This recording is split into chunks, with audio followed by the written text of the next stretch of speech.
बिस्मिल्लाहिर्रहमानिर्रहीम। अस्सलाम वालेकुम स्टूडेंट, कैसे हैं आप सब? ठीक है, उम्मीद करता हूँ ठीक होंगे। तो नाइन्थ क्लास आज हमने चैप्टर 4 को अभी कंटिन्यू करना है।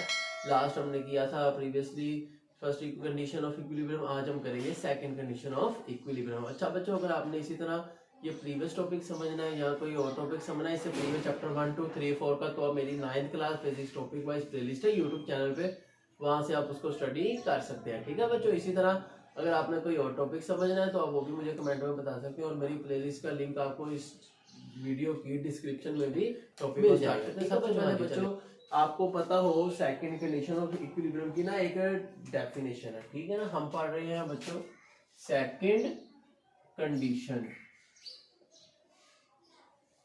Of equilibrium. अब बच्चों इसकी एक डेफिनेशन है, ठीक है। हाँ, तो डेफिनेशन जैसे हमने फर्स्ट कंडीशन की थी कि a body satisfy first condition of equilibrium if sum of all force acting on a body is 0।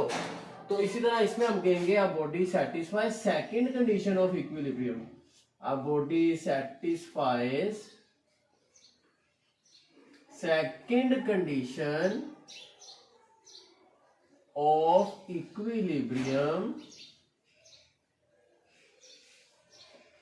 if sum of all torque acting on it is 0।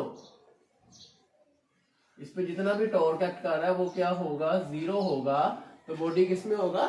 Equilibrium में, और सेकंड कंडीशन को satisfy करेगा। ठीक है बच्चों। हाँ, अब आता है इसका एक मैथमेटिकल इसका ले लेते हैं फॉर्मूला इसका, जिसे आप कह सकते हैं एमसीक्यूज में आ सकता है मैथमेटिकल आपको इसका, और पूछ सकता है ये किसका मैथमेटिकल है, फर्स्ट कंडीशन का कि सेकंड का। ठीक है, वो ये है sigma torque is equal to 0। ठीक है बच्चों। हाँ जी, अब बात करते हैं इसकी एक्सप्लेनेशन की।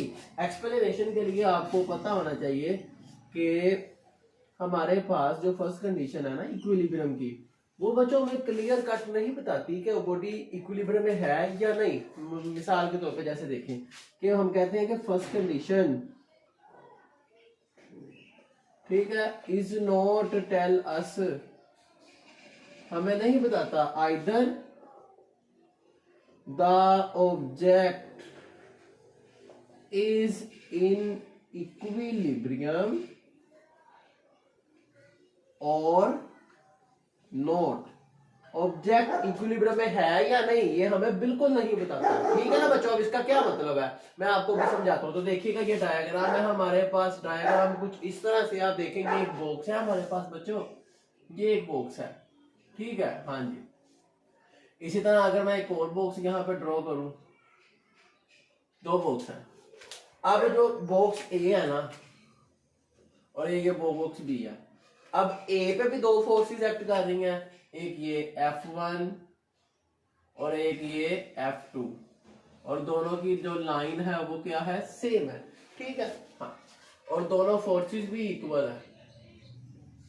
और इधर F1 ये है और ये F2 है, दोनों की लाइन क्या है आप देखें डिफरेंट है। इसकी line of action of force ये है, इसकी line of action of force ये है, और यहाँ पे भी दोनों फोर्सेस सेम है, इक्वल है। तो बच्चों दोनों कंडीशन में आपके पास सिग्मा फोर्स क्या आता है? 0 आता है। लेकिन इसमें ऑब्जेक्ट रेस्ट में है, ठीक है, लेकिन इसमें ऑब्जेक्ट यूनिफॉर्म मोशन में है। यूनिफॉर्म मोशन, इसका क्या मतलब है? तो बेटे देखें, इसलिए हमें सेकंड कंडीशन की जरूरत पड़ी कि फर्स्ट कंडीशन हमने क्लियरली नहीं बताती कि ऑब्जेक्ट इक्विलिब्रियम में है या नहीं। अब देखें वो एक ऑब्जेक्ट रेस्ट में है, इससे तो पता चल क्या कि सम ऑफ फोर्सेस 0 है। फर्स्ट कंडीशन क्या है? सम ऑफ फोर्सेस 0, यही तो फर्स्ट कंडीशन है। तो देखें इसमें तो क्लियर पता चला कि ऑब्जेक्ट रेस्ट में है, इक्विलिब्रियम होगी सेटिस्फाई, लेकिन इसमें ऑब्जेक्ट मूव कर रहा है, लेकिन आपको पता कैसे चलेगा ये इक्विलिब्रियम में है या नहीं? तो उसके लिए हमें क्या देखना पड़ेगा बच्चों? सेकंड कंडीशन को। तो पहले सेकंड कंडीशन तो बाद में देखेंगे, पहले देखेंगे कि क्या फर्स्ट कंडीशन सेटिस्फाई हो रही है, फिर हम जाएंगे सेकंड की तरफ। तो देखें इसमें फर्स्ट कंडीशन सेटिस्फाई हो रही है लेकिन ऑब्जेक्ट रोटेट कर रहा है, ठीक है ना। हाँ, तो अब इस तरह है, दोनों की डायरेक्शन भी ऑपोजिट, आपको पता है सिग्मा एफ दोनों में 0 है। तो अब हम बात करेंगे सेकंड कंडीशन की, ठीक है ना। हाँ, तो यही आप इसकी एक्सेलरेशन करेंगे। तो और इसी तरह ऐसी कंडीशन जिसमें सम ऑफ टॉर्क क्या हो? 0 हो, वो क्या कहलाएगी? हमारी सेकंड कंडीशन इक्विलिब्रियम में वो सेटिस्फाई करेगा ऑब्जेक्ट हमारा, ठीक है। हाँ, अब देखिए ना, ये फोर्स की डायरेक्शन अलग है F1 की, और इसका मोमेंट आर्म सेंटर पॉइंट से अलग है, और इसका अलग है L2, तो दोनों हो गए ना चेंज। ठीक है बच्चों। हाँ, तो अब आप देख सकते हैं कि